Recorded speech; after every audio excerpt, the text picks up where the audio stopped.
Champion అనేది 2025 డిసెంబర్లో విడుదలైన పీరియడ్ స్పోర్ట్స్ డ్రామా చిత్రం. దీనిని ప్రదీప్ అద్వైతం దర్శకత్వం వహించగా, రోషన్ మెహతా మరియు అనస్వర రాజన్ ప్రధాన పాత్రల్లో నటించారు. ఈ చిత్రం చరిత్ర, క్రీడలు, ఆశయం, ప్రేమ, తిరుగుబాటు అంశాలను భారతదేశం గతంలో జరిగిన కలకలం నిండిన దశను నేపథ్యంగా తీసుకుని మిళితం చేస్తుంది. ఈ కథ స్వాతంత్ర్యానంతర భారతదేశంలో, ముఖ్యంగా సికింద్రాబాద్ మరియు పరిసర హైదరాబాదు ప్రాంతంలో జరుగుతుంది. అక్కడ ఇంకా నిజాం పాలన కొనసాగుతుండగా రాజకీయ ఉద్రిక్తతలు అధికంగా ఉన్నాయి.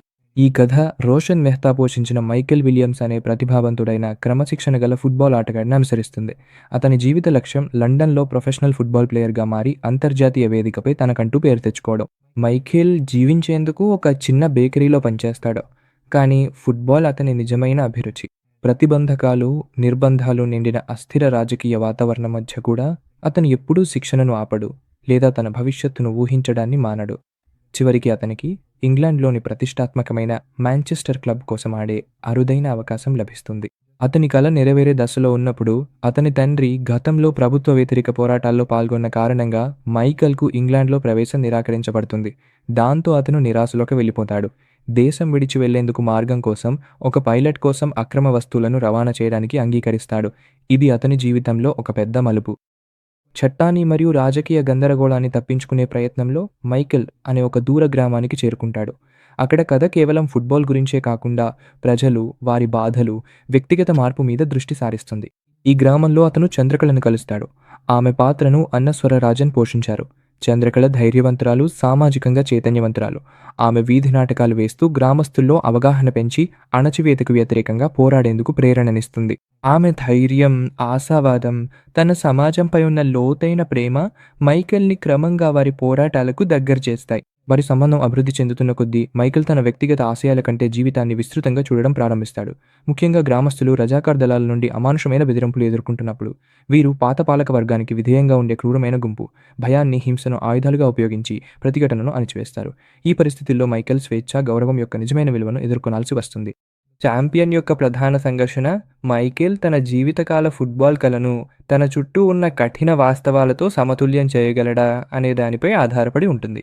అలాగే ఫుట్బాల్ మైదానంలోనే కాకుండా జీవితంలోనూ నిజంగా ఛాంపియన్ అంటే ఏమిటో అతను తిరిగి నిర్వచించగలడా అనే ప్రశ్న కూడా ఇందులో ఉంది.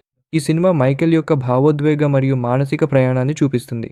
అతను చంద్రకళ మరియు గ్రామస్తులతో చేసే పరస్పర చర్యలు అతని ప్రాధాన్యతలను ఎలా మార్చాయో, అతని స్వార్థపరుడైన కలలవాడిగా ఉండటం నుండి ధైర్యం, బాధ్యత, నైతిక బలంతో ముందుకు నడిపే వ్యక్తిగా ఎలా మారుస్తాయో వివరంగా చూపిస్తుంది. దృశ్యపరంగా ఈ సినిమా తన సమృద్ధిగా రూపొందించిన కాలపరిమితి వాతావరణం, బలమైన సినిమాటోగ్రఫీ, భావోద్వేగ సంగీతం, గ్రామీణ అందాన్ని మరియు రాజకీయ గాయాలను ప్రతిబింబించే వాస్తవిక గ్రామ దృశ్యాలతో ప్రత్యేకంగా నిలుస్తుంది. సమీక్షాత్మకంగా చూస్తే ఈ సినిమాకు మిశ్రమ స్పందనలు వచ్చాయి. దాని ఆశయం, నటన, కాన్సెప్ట్లకు ప్రశంసలు లభించాయి. కానీ రచన మరియు నడకపై కొంతమంది విమర్శలు చేశారు. ఇవి ఉన్నప్పటికీ ఛాంపియన్ ఒక అర్థవంతమైన సినిమాగానే నిలుస్తుంది. ఇది ఫుట్బాల్ను ఆశ, సహనశక్తి, అంతర్గత బలానికి ప్రతీకగా ఉపయోగించి చివరికి ఒక శక్తివంతమైన సందేశాన్ని అందిస్తుంది. ఛాంపియన్ అవడం అనేది కేవలం మ్యాచ్లు గెలవడమే కాదు, ఇతరుల కోసం నిలబడటం, భయాన్ని మించి మానవత్వాన్ని ఎంచుకోవడం, చరిత్ర అసాధ్యమైన అడ్డంకులను ఎదురుపెట్టినప్పటికీ ధైర్యాన్ని కనుగొనడం కూడా అని.